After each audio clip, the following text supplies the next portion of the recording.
El aire en Valle Salvaje estaba denso, casi irrespirable. El olor de la muerte reciente se filtraba por cada rincón, pegándose al alma de todos los que habitaban esas paredes señoriales.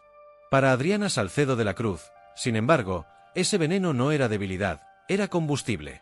La pena por Julio se mezclaba con la rabia por la injusticia sufrida por su padre, Evaristo. Ese dolor se había solidificado en su interior, transformándose en una armadura de pura determinación. El miedo era un lujo que ya no podía permitirse. La noche anterior no había dormido. El recuerdo de José Luis, debilitado y vacilante por primera vez, le había dado una extraña confianza, peligrosa. Sabía que su dolor podía ser su debilidad, pero también entendía algo muy claro: un animal herido es impredecible. Y José Luis, junto a Victoria, su consorte en las sombras, eran depredadores acorralados. Adriana estaba en la pequeña biblioteca de la casa de Mercedes. La luz del amanecer teñía los lomos de los libros antiguos de tonos anaranjados, como si el sol iluminara secretos que llevaban décadas escondidos. Mercedes la observaba en silencio desde el umbral, sosteniendo una taza de café humeante. La anciana había visto muchas tormentas azotar el valle, pero ninguna con la furia que ardía en los ojos de aquella joven. «No has pegado ojo», dijo Mercedes, su voz suave pero firme, como musgo sobre roca. «El sueño es para los que tienen la conciencia tranquila, Mercedes», respondió Adriana, con voz baja pero cargada de convicción. «Y la mía no descansará hasta que la verdad resplandezca sobre este valle como el sol del mediodía». Se giró. Entre sus manos, un viejo legajo de papeles amarillentos, atado con una cinta de cuero descolorida. Era su as bajo la manga, el secreto que había encontrado para enfrentar a los Carvajal. El verdadero testamento de su bisabuelo. El documento que Evaristo había escondido, antes de que la codicia de los Carvajal lo consumiera todo. Lo halló en un doble fondo del baúl de su padre, junto a una carta que era a la vez confesión y súplica. «José Luis cree que solo tengo palabras, sospechas», murmuró, con una sonrisa cargada de desafío. «Pero pronto descubrirá que la verdad es un arma que no se puede ignorar. Victoria piensa que puede manipular a Rafael para alejarlo de mí», continuó Adriana, sus dedos rozando el sello de cera del documento. «Creen que soy una niña jugando a ser justiciera. Hoy descubrirán que soy la hija de Evaristo Salcedo, y que la sangre de mi familia clama desde la misma tierra que ellos pisan». «Ten cuidado, hija», advirtió Mercedes, acercándose. «La verdad es un arma de doble filo. Puede liberar, pero también destruir a quien la empuña, si no se maneja con prudencia. José Luis no se detendrá ante nada». «Lo sé», replicó Adriana con firmeza. «Por eso no voy a enfrentarme a él directamente. No todavía. Primero, la verdad debe echar raíces, en el lugar correcto. En ti». La primera luz del día se filtraba en la estancia, dorando los lomos de los libros antiguos. Adriana comenzó a desvelar la historia. No era solo una disputa por tierras, era la crónica de una traición que se extendía por generaciones. Un pacto oscuro, sellado con mentiras. Documentos falsificados, el exilio forzoso de su padre presentado como abandono. Y finalmente, un asesinato encubierto como accidente. Julio había descubierto una pieza de este rompecabezas. Y eso le había costado la vida. Cada palabra de Adriana caía en el silencio de la biblioteca como gotas de plomo, pesadas, irrefutables. Mercedes escuchaba, su rostro una máscara de dolor y comprensión. La verdad, por fin, había encontrado su primera aliada. Mientras tanto, en la mansión de los Carvajal, la atmósfera era gélida. La muerte de Julio había dejado un vacío que ahora estaba lleno de sospecha y temor. Victoria caminaba por el gran salón, su vestido de seda susurrando sobre la alfombra persa. Sus ojos, normalmente fríos y calculadores, estaban nublados por una inquietud que no podía disipar. Observaba a su sobrina, Úrsula, que se movía por la casa como un fantasma, sobresaltándose ante el menor ruido. «Úrsula», la llamó Victoria, su voz cortante como un cristal roto. La joven se detuvo en seco, espalda rígida, girándose lentamente, con una sonrisa forzada y temblorosa. «Sí, tía. Estás nerviosa. Desde el incidente con Julio apenas comes, apenas duermes. Pareces una hoja en la tormenta. Es la pena, tía. Julio era parte de esta casa», balbuceó Úrsula, retorciéndose las manos. Victoria entrecerró los ojos. Conocía a su sobrina mejor que nadie. Sabía de su ambición, de su capacidad para la intriga, pero también conocía su cobardía. Y lo que veía ahora era pánico puro. Isabel ha estado haciendo preguntas. Sobre la merienda. Quiere saber quién la sirvió. El color desapareció del rostro de Úrsula. Sus ojos se abrieron de par en par, buscando una vía de escape que no existía. Fue Ana, todos lo saben, la doncella. Sí. Ana. Una chica simple, asustadiza, una chica fácil de manipular o de amenazar, dijo Victoria, dando un paso hacia ella. El aire entre ellas crepitó. Dime la verdad, Úrsula. ¿Qué hiciste? Tu torpeza podría arrastrarnos a todos al abismo. El miedo de Úrsula luchaba contra su instinto de supervivencia. Delatar a su tía era impensable, pero el cerco de Isabel se estrechaba. Yo no hice nada. Chilló Úrsula, su voz un octavo más alta de lo normal. Fue un accidente. Nadie quería que muriera. Era una confesión velada, un desliz provocado por el terror. Victoria lo captó al instante. No preguntó más. Su rostro se endureció, transformándose en una máscara de mármol. No necesitaba los detalles, solo la confirmación. Su propia sobrina, en su ambición estúpida o en un ataque de celos, había cometido un error fatal. Un error que ahora amenazaba con derribar el imperio que tanto les había costado construir sobre cimientos de arena y sangre. El problema ya no era Adriana. El problema estaba dentro de sus propios muros. En otra parte de la casa, José Luis se preparaba para su propia batalla. Su conversación con Victoria la noche anterior había sido clara: neutralizar a Adriana, usando su punto más vulnerable. Rafael. El duque lo encontró en los establos, cepillando a su caballo con fuerza contenida. Una fuerza que delataba la tormenta interior que lo consumía. Rafael, comenzó José Luis, adoptando un tono paternal y compungido. Lamento interrumpirte, sé que son tiempos difíciles para todos. Rafael no dejó de cepillar al animal. ¿Qué quiere, duque? Solo hablar. Como un amigo de tu familia. Me preocupa verte tan consumido por esa muchacha, Adriana. Amo a Adriana. Y voy a estar a su lado, replicó Rafael, su voz grave, firme. El amor a veces nos ciega, dijo José Luis, acercándose, su voz un susurro venenoso. Tu madre, Pilara, que en paz descanse, era una mujer de gran intuición. Nunca se fió de Evaristo Salcedo. Decía que era un hombre resentido, lleno de rencor hacia las familias que prosperaban mientras la suya se hundía. Rafael se detuvo. Miró al duque, sus ojos buscando cualquier indicio de falsedad. Mi madre respetaba a todo el mundo, dijo, con un hilo de duda. Respetaba, sí. Pero no era tonta. Sabía que los Salcedo siempre habían considerado estas tierras suyas, que nos veían como usurpadores. Evaristo llenó la cabeza de su hija con fantasías, con odio. ¿No lo ves? Adriana no te ama a ti, Rafael. Ama la idea de recuperar lo que cree suyo a través de ti. Eres una pieza en su tablero, un medio para un fin.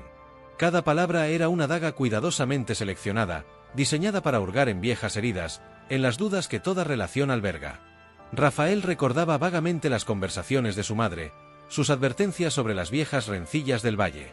Pero su amor por Adriana era un fuego brillante, imposible de extinguir por las sombras del pasado. Se equivoca, dijo Rafael, con una convicción que sorprendió incluso a sí mismo. Conozco el corazón de Adriana. Es puro y valiente. No voy a permitir que nadie, ni siquiera usted, siembre cizaña entre nosotros. Su lucha es mi lucha. La mandíbula de José Luis se tensó. El muchacho era más fuerte de lo que había previsto. Su estrategia de manipulación había fracasado. Tendría que recurrir a métodos más directos. La máscara de afabilidad de José Luis cayó, revelando el frío acero que había debajo. Una lástima, dijo, con voz helada. El camino que has elegido te llevará a la deslealtad y a la ruina. Y cuando caigas, no esperes que yo esté ahí para levantarte. La amenaza flotó en el aire viciado del establo. Rafael comprendió en ese instante que la guerra había sido declarada abiertamente. Ya no había vuelta atrás. Mientras tanto, en la cocina, el terror de Ana había alcanzado su punto álgido. Isabel, la gobernanta, con su mirada penetrante y su eficiencia implacable, la había acorralado junto a los fogones apagados. Ana, dijo Isabel, su voz desprovista de emoción. Varias personas te vieron llevar la bandeja con la merienda a la biblioteca el día que el señorito Julio murió. Solo quiero que me confirmes los hechos. Ana temblaba como un flan. Las palabras de amenaza de Úrsula resonaban en su cabeza. Si hablas, Te juro que desearás no haber nacido. Sé cosas de tu familia, cosas que podrían llevar a tu hermano a la cárcel. Yo solo la llevé, señora Isabel. La dejé en la mesita, como me ordenaron. ¿Quién te lo ordenó? Presionó Isabel. La señorita Úrsula. Desde el pasillo, oculta tras una puerta entreabierta, Úrsula observaba la escena, conteniendo la respiración. Su plan se desmoronaba. Ana era el eslabón más débil. ¿Y qué más viste, Ana? ¿Había alguien con el señorito Julio? ¿Notaste algo extraño en la comida, en la bebida? Continuó Isabel, su instinto diciéndole que la doncella ocultaba algo. Ana rompió a llorar. Un llanto silencioso y desesperado. No sé nada, por favor. Tengo miedo. Isabel, aunque severa, no era cruel. Vio el pánico genuino en los ojos de la chica. ¿Miedo de qué, Ana? ¿O de quién? Estoy tratando de averiguar la verdad. Protegeré a quien colabore. Pero la amenaza de Úrsula era más inmediata, más tangible para la aterrorizada doncella. Negó con la cabeza, incapaz de articular palabra, y salió corriendo de la cocina, dejando a Isabel con la certeza de que estaba a un paso de descubrir algo terrible. Y su primera sospecha recayó, con claridad meridiana, en la nerviosa y errática sobrina de la duquesa. El círculo se cerraba. Por otro lado, el drama menor entre Leonardo, Bárbara e Irene también llegaba a un punto de inflexión. Leonardo, preocupado por la tensión palpable entre las dos amigas, decidió confrontar a Irene. La encontró junto al arroyo, lanzando piedras al agua con una melancolía que no le era propia. «Irene, tenemos que hablar», dijo él, sentándose a su lado. «No hay nada de qué hablar, Leonardo». «Sí que lo hay. Bárbara cree que estás enamorada de mí. Y por eso está distante, herida». «¿Es cierto?» Irene se giró para mirarlo. En sus ojos había una profundidad de tristeza que lo desarmó. ¿Y si lo fuera? Bárbara es mi mejor amiga, jamás haría nada para lastimarla. Pero el corazón no entiende de razones. Leonardo sintió un nudo en el estómago. Siempre había visto a Irene como una hermana pequeña, una amiga leal. «Irene, yo». «No digas nada», lo interrumpió ella, con una sonrisa triste. «No te preocupes, aprenderé a vivir con ello». Pero había algo más. Algo que debía decirle, porque la estaba ahogando. La expresión de Irene cambió. La melancolía dio paso a la urgencia, al miedo. El día que Julio murió, yo estaba volviendo del pueblo por el sendero del bosque, el que pasa cerca de la tapia de la biblioteca. Leonardo la escuchaba, inmóvil. Vi a alguien salir de la mansión a toda prisa. Parecía asustado, se escondía. No era un sirviente. ¿Quién era, Irene?, preguntó Leonardo, el pulso acelerado. No pude verle bien la cara, pero no era de por aquí. Llevaba un traje de ciudad, caro. Y antes de que se fuera, vi cómo arrojaba algo entre los arbustos. Un frasquito de cristal. La subtrama acababa de colisionar brutalmente con la historia principal. El secreto de Irene no era un amor no correspondido. Era una pieza clave en el rompecabezas de un asesinato. Tenemos que encontrarlo. Tenemos que decírselo a alguien, dijo Leonardo, poniéndose de pie de un salto. No, suplicó Irene, agarrándolo del brazo. Leonardo, esa gente es peligrosa. Si saben que los vi, tengo miedo. Pero la semilla ya estaba plantada. Leonardo sabía que no podía ignorar aquello. La muerte de Julio no había sido un accidente. Alguien lo había envenenado. Y Úrsula, con su comportamiento errático, parecía la culpable perfecta, o quizá, la cabeza de turco ideal. La tarde cayó sobre Valle Salvaje, pintando el cielo de tonos violetas y sangrientos. Era la calma que precede a la verdadera tormenta.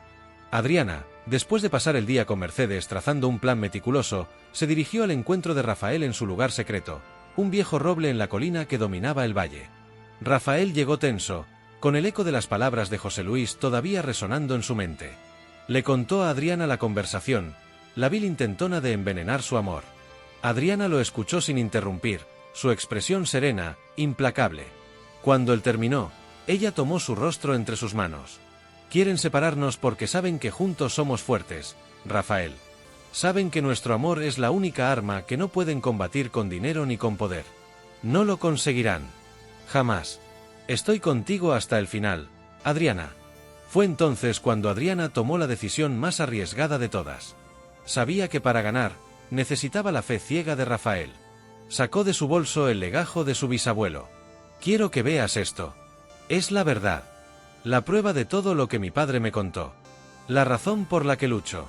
Juntos, bajo la luz moribunda del crepúsculo, leyeron los documentos. Y la historia de traición, venganza y secretos familiares empezó a resplandecer como fuego sobre Valle Salvaje. La escritura antigua, los sellos oficiales, las cláusulas que demostraban sin lugar a dudas que las tierras de Valle Salvaje pertenecían a los Salcedo de la Cruz, y que los Carvajal las habían administrado de manera fraudulenta durante décadas. Rafael sintió una oleada de furia justa recorrerle el cuerpo. Las mentiras del duque se desmoronaron como ceniza al viento. No es solo por la tierra, ¿verdad?, preguntó, mirándola a los ojos. Mi padre fue asesinado, Rafael. Y creo que Julio también. Descubrieron algo, o iban a hablar. Y los silenciaron. El plan que habían urdido Adriana y Mercedes era audaz y peligroso. No acudirían a la Guardia Civil local, posiblemente comprada o influenciada por el duque. Mercedes tenía un contacto, un viejo amigo de la familia, ahora juez de alto rango en la capital. Le enviaría una copia de los documentos a través de un mensajero de confianza esa misma noche. Pero para que la justicia actuara, necesitaban algo más. Necesitaban una confesión, o al menos, exponer a los culpables de manera tan pública que no pudieran escapar. La oportunidad se presentaría al día siguiente. Los Carvajal organizaban anualmente una cena benéfica para la alta sociedad de la comarca. El escenario perfecto. Un teatro lleno de testigos influyentes, donde el telón de las mentiras de los Carvajal caería estrepitosamente. Mañana por la noche, dijo Adriana, su voz vibrando entre emoción y nerviosismo, todo va a cambiar.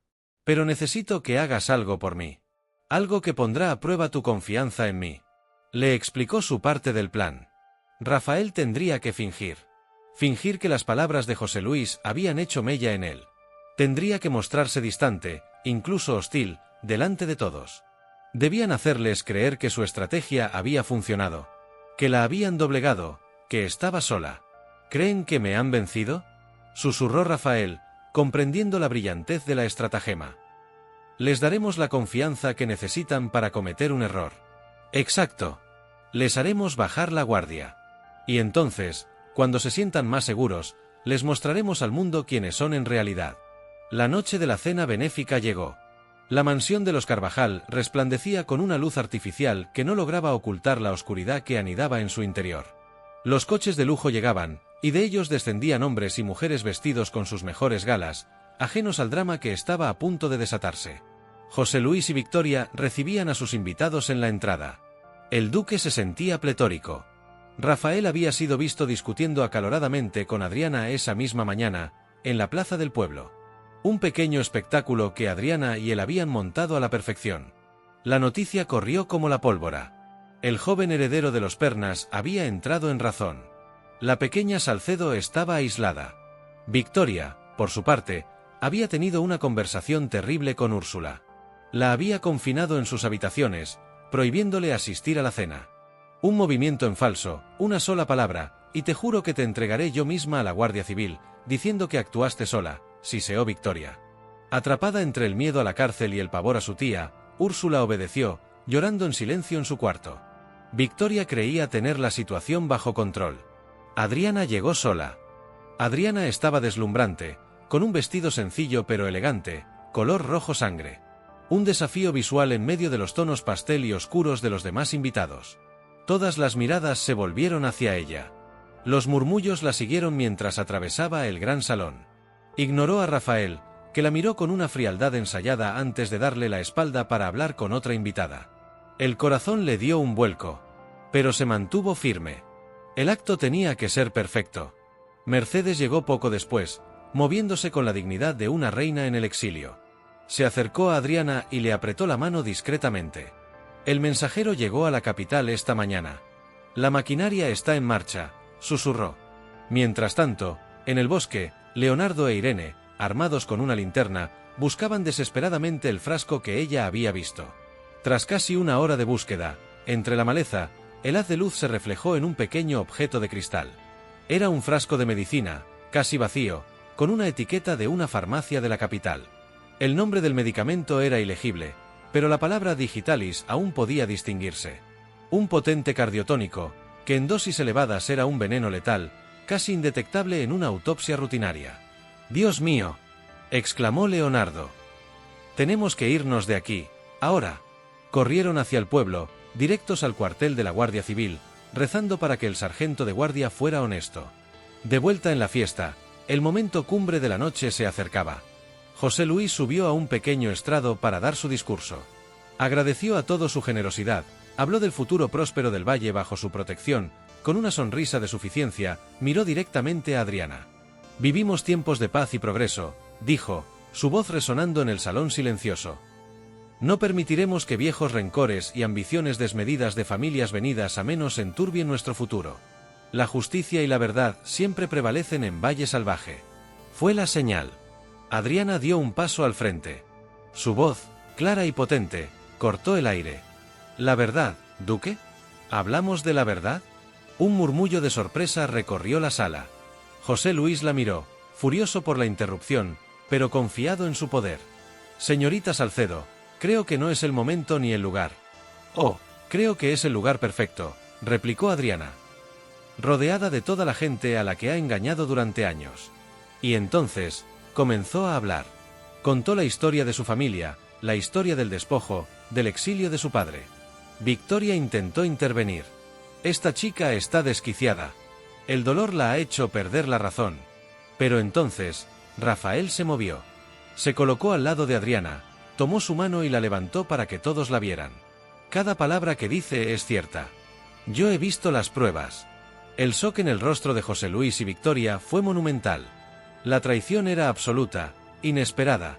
Habían caído en la trampa. «¡Insolente!», rugió el duque. En ese preciso instante, las grandes puertas del salón se abrieron de par en par. No era la Guardia Civil local. Eran dos hombres de gesto severo, con trajes oscuros, flanqueando a un hombre mayor de cabello cano y porte distinguido. Era el juez de la capital, el amigo de Mercedes. «José Luis de Carvajal», dijo el juez, su voz grave imponiendo un silencio sepulcral. «Queda usted detenido por los presuntos delitos de falsedad documental, apropiación indebida y estafa». El caos estalló. Los invitados retrocedían, horrorizados y fascinados a partes iguales. Victoria se quedó paralizada, su mundo desmoronándose ante sus ojos. Esto es un error. Una farsa. Pero la pesadilla para ella no había hecho más que empezar. Por la puerta entraron también el sargento de la Guardia Civil local, seguido de un Leonardo pálido y una Irene temblorosa. El sargento se dirigió directamente a Victoria. «Señora duquesa, tenemos que hacerle unas preguntas en relación a la muerte de Julio Lázaro». Isabel, la gobernanta, que había estado observando desde un rincón, dio un paso al frente. «Sargento, yo puedo ayudar con eso. La doncella, Ana, me lo ha confesado todo hace apenas una hora. Estaba aterrorizada. Me contó cómo la señorita Úrsula la obligó a cambiar el té de don Julio, amenazando a su familia». El rostro de Victoria se descompuso. Intentó culpar a su sobrina, decir que había actuado sola. Pero el juez la interrumpió. «También tenemos una orden para registrar esta casa en busca del veneno y para interrogar a su sobrina, Úrsula de Carvajal, y a usted, duquesa, como posible encubridora o inductora del crimen». La red se había cerrado por completo. José Luis, pálido como un muerto, no ofreció resistencia. Victoria, sin embargo, lanzó una última mirada de odio puro a Adriana. «Maldita seas. Has destruido a mi familia». Adriana la miró, no con odio, sino con inmensa y triste serenidad. «Ustedes se destruyeron a sí mismos el día que decidieron que su ambición valía más que la vida y la felicidad de los demás. Los Carvajal fueron escoltados fuera de su propia casa, bajo la mirada atónita de sus invitados. El duque, por estafa y fraude. Victoria y Úrsula, por asesinato. El imperio construido sobre mentiras había caído en una sola noche. En los días que siguieron, Valle Salvaje experimentó una catarsis. La verdad, una vez liberada, actuó como un bálsamo. Los documentos originales fueron validados por la justicia. La propiedad de las tierras fue devuelta, legalmente, a su única y verdadera heredera, Adriana Salcedo de la Cruz. Ana, por su colaboración, recibió una sentencia reducida y la promesa de una nueva vida lejos del valle, libre al fin del miedo. Irene, habiendo superado su propio terror para hacer lo correcto, encontró la paz y una amistad aún más fuerte con Bárbara y Leonardo, libre de secretos. El final fue, en esencia, un nuevo comienzo. Una mañana, semanas después, Adriana y Rafael estaban de pie en la misma colina del viejo roble, contemplando el valle que se extendía bajo sus pies. El aire era limpio, fresco. El sol brillaba sobre los campos que ahora eran, por derecho, de Adriana. Mi padre habría querido esto, dijo ella, apoyando la cabeza en el hombro de Rafael. Un valle en paz. Un lugar donde la justicia signifique algo. Lo construiremos juntos, respondió él, besando su frente. Un futuro donde el nombre Salcedo de la Cruz sea sinónimo de honor, y no de tragedia. Adriana se giró y lo miró, sus ojos llenos de amor y gratitud. La lucha había sido terrible, las pérdidas dolorosas, pero habían salido de las sombras más fuertes, más unidos. El ciclo de odio se había roto. La herencia del silencio había sido reemplazada por la promesa de un futuro lleno de luz y esperanza.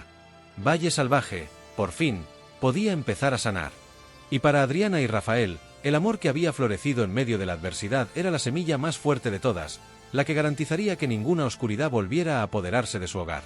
El final de la pesadilla era el principio de su vida. Un final feliz, forjado en el fuego de la verdad.